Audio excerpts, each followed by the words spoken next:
नमस्कार, वर्षाज रेसिपीज या मराठी यूट्यूब चॅनलमध्ये मी वर्षा तुमचे मनापासून स्वागत करते। तर आजच्या आपल्या या व्हिडिओमध्ये आज आपण एक खिचडीचा प्रकार पाहणार आहोत। तर ही खिचडी हिंगोली जिल्ह्यातील प्रसिद्ध अशी खिचडी आहे। इथे खूप मोठ्या प्रमाणामध्ये खिचडी आणि भज्यांचे हॉटेल्स आहेत।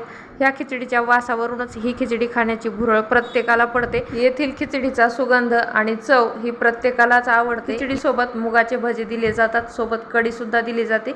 तर आज मी तुम्हाला ही खिचडी कशी तयार करायची हे दाखवणार आहे।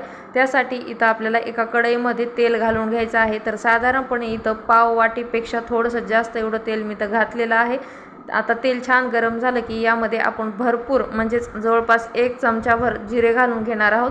सोबतच यामध्ये खडे मसाले घालणार आहोत। त्यामध्ये आपण घालणार आहोत 2 जंगली विलायची, 2-3 मिरे, 2-3 लवंगा, 1 चक्रफूल, थोडीशी दालचिनी, 2-3 लाल मिरच्या, सोबतच आपण 1-2 तेजपान सुद्धा घालणार आहोत। आणि मिठाईच्या पदार्थामध्ये आपण जी विलायची वापरतो ती हिरवी विलायची सुद्धा इथं आपण 2-3 यामध्ये घालणार आहोत। तर एकदम मस्त अशी चव खिचडीला या पदार्थामुळेच येत असते।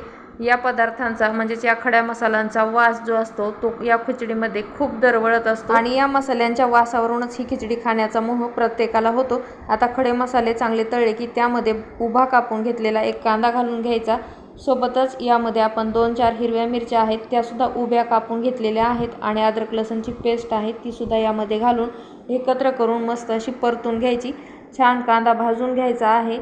सोबतच आता यामध्ये आपण घालणार आहोत बारीक कापून घेतलेला 1 टोमॅटो। तर ही खिचडी तयार करत असताना या खिचडीमध्ये हळदीचा अजिबात वापर केला जात नाही। या टोमॅटोचा जो लालसर कलर असतो तोच या खिचडीला आलेला असतो आणि एक वेगळीच चव, वेगळाच कलर आणि एक वेगळाच सुगंध अशी ही खिचडी इथं खूप प्रसिद्ध आहे।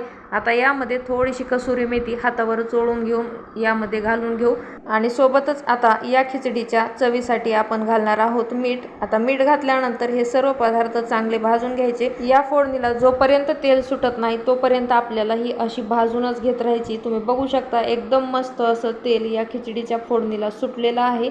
यावरूनच आपल्याला ही खिचडी कसली भारी होणार आहे हे समजते। त्यासाठी व्हिडिओला शेवटपर्यंत बघून घ्या। तर आता ही फोडणी मस्त अशी तेल सुटेपर्यंत भाजलेली आहे। आता यामध्ये मी 2 वाटी कोलम जातीचा तांदूळ स्वच्छ 2 ते 3 पाण्यामध्ये धुवून नंतर कोरडा घातलेला आहे। सोबतच पाव वाटी एवढी मसूर डाळ इथं मी यामध्ये वापरलेली। तर ही मसूर डाळ घातल्यामुळे खिचडीला खूप छान अशी चव येते आणि खिचडी एक वेगळ्या पद्धतीची तयार होते। आता आपण हे तांदूळ, मसूर डाळ आणि हे फोडणीचं मिश्रण सगळं व्यवस्थित मिक्स करून घेऊ आणि आता यामध्ये जेवढे तांदूळ होते त्यापेक्षा दुप्पट प्रमाणामध्ये आपण पाणी घालून ही खिचडी शिजण्यासाठी घालू। तर शक्यतो आपल्याला इथं गरम पाण्याचाच वापर फोडणीसाठी करायचा आहे।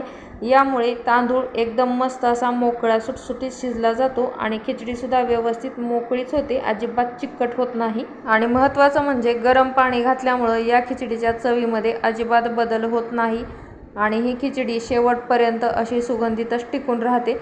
तर बघा आता ही खिचडी मस्त अशी शिजण्यासाठी ठेवलेली आहे। हिला उकळी सुद्धा फुटलेली आहे। गरम पाणी लवकर घातल्यामुळे खिचडी लवकर शिजते। तर आता खिचडीमधील पाणी पूर्ण असं आटत आलेलं आहे। आता आपल्याला इथं गॅस कमी करून घ्यायचा आहे आणि खिचडी आपल्याला वाफळण्यासाठी ठेवून घ्यायची आहे। त्यापूर्वी आपल्याला याला उलटण्यानं एकदा फिरवून घ्यायचे म्हणजे पूर्ण खिचडीमध्ये मसाला वगैरे व्यवस्थित मिसळला जाईल।